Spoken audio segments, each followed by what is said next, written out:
Hola, avui anem a veure com es fa el procés de construcció d'un dau. Un dau partim de la forma del dau, que ja la tenim, com unes característiques del Tinkercad, i després veurem com anar fent els punts de les diferents cares.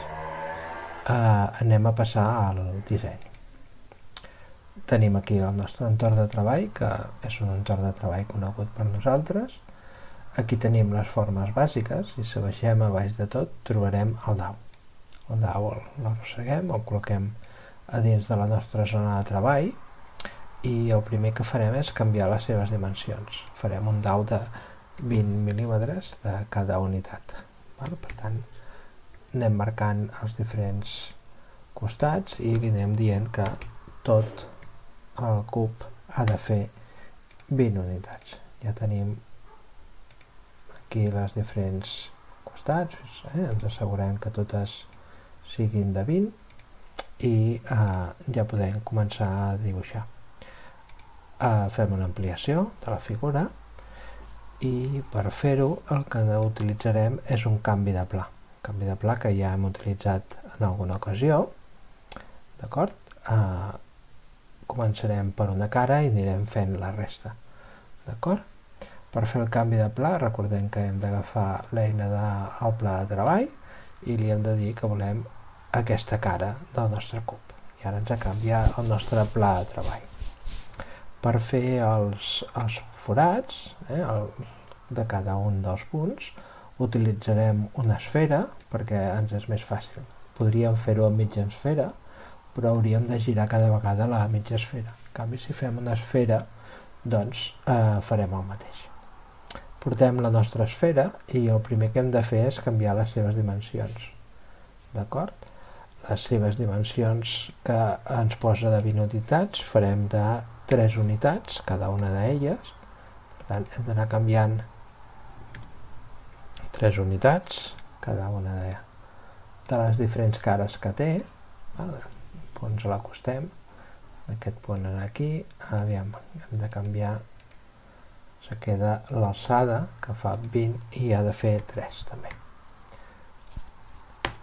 D'acord? I ara ja tenim una esfera, d'acord? Que si nosaltres la girem, veiem el perfil, és una esfera de 3 unitats. D'acord? Ara el que farem és alinear aquests dos objectes, per tant seleccionem el primer i amb l'ajuda del Shift, recordeu que és la fletxeta amunt que hi ha sota de bloc numèric, seleccionem també la rodona, venim aquí dalt i li diem alinear, i ho alinearem en el centre del que és el nostre cub. Ja tenim aquesta esfera aquí, però si la mirem de perfil veiem que aquesta esfera es troba en la superfície d'aquesta cara i el que hem de fer és entrar-la una mica cap a dins, d'acord? Per tant, la seleccionem, ens posem aquí la fletxeta i l'entrem cap al seu interior, 2 mil·límetres, per exemple, d'acord? Ja tenim l'esfera i ara el que hem de fer és restar aquesta esfera d'aquest cub, igual que hem fet abans, en altres situacions. Per tant, seleccionem els dos objectes, ho podem fer fent una finestra, obrint la finestra, recordeu que cliquem en un lloc i arrosseguem, i aquí tenim per fer el que és la resta d'aquests dos elements. Però, com que el que volem fer és treure-ho, diguem que això ho fa agrupar, primer el que hem de fer és fer-la buida, com fer-la oculta. I ara sí que podem agafar, seleccionem els dos elements, restem, i ara ja tenim aquí aquest forat, d'acord? Bé, hem fet el primer, ara hem de continuar amb les següents cares i el procés és el mateix anant situant el número de punts, d'acord? Per exemple, aquesta cara d'aquí i hem de col·locar-hi doncs 5 punts, per exemple. Farem canvi de pla, ens posarem en aquesta cara d'aquí i ara ja tenim seleccionada aquesta cara d'aquí, l'hem girat abans, d'acord? I farem exactament el mateix. Agafarem una esfera, la portarem aquí, mig, Val? Si no ho veiem bé, fem un zoom més gran i el que fem és canviar les dimensions d'aquesta esfera. Val? Hem dit que posaríem que fos de 3, val? Aquí de 3, d'acord? I ens queda l'alçada, que també ha de ser de 3. Ja tenim aquesta esfera i fem el que hem fet abans. Alineem aquests dos objectes. Seleccionem un, seleccionem l'altre, diem que volem alinear i la situem al mig d'aquesta figura. D'acord? Igual que hem vist abans, aquesta esfera es troba a la superfície, per tant la seleccionarem i l'entrarem 2 punts, 2 mil·límetres cap a dins. D'acord? Val. Ara en aquesta cara hi hem de posar-hi 5 punts, per tant haurem de fer els altres. En lloc d'anar portant una esfera cada cop, el que fem és copiar aquesta, val? La copiem i així l'únic que haurem de fer és desplaçar-la fins al lloc que vulguem nosaltres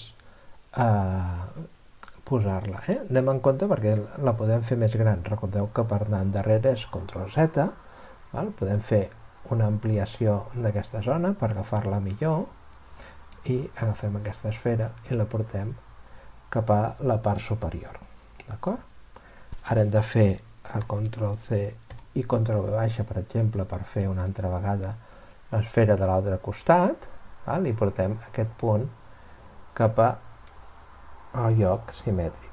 Ja tenim aquestes dues esferes i hem dit que en faríem 5 de punts, per tant selecciono aquesta i amb la tecla Shift selecciono aquesta, selecciono les dues, i copio i enganxo en Ctrl+C i Ctrl+V baixa. I ara aquesta d'aquí la desplaçarem fins a la part inferior que ens quedi simètric a aquesta cara. D'acord? Doncs ara el que podem fer és agafar aquests 5 objectes, les 5, 2, amb el Shift, seleccionem totes 5 i els fem buides. I ara, a més, seleccionem el cub i agrupem. I ara ja tenim aquesta cara, aquesta cara està buida. Ja tenim 2 cares del dau fetes. Tenim aquesta i la que teníem abans. D'acord? Ja teníem aquesta i ara tenim la que acabem de fer en aquests moments. Sí? Molt bé. Doncs anem per la següent cara i repetim aquest procediment fins a tenir-nos totes amb els forats fets. D'acord? Espero que a partir d'ara ja sapigueu fer la resta perquè és seguir el mateix procediment que hem explicat fins ara. Bé, el dau acabat ens ha de quedar així, amb cada cara amb els seus punts i els seus forats. D'acord?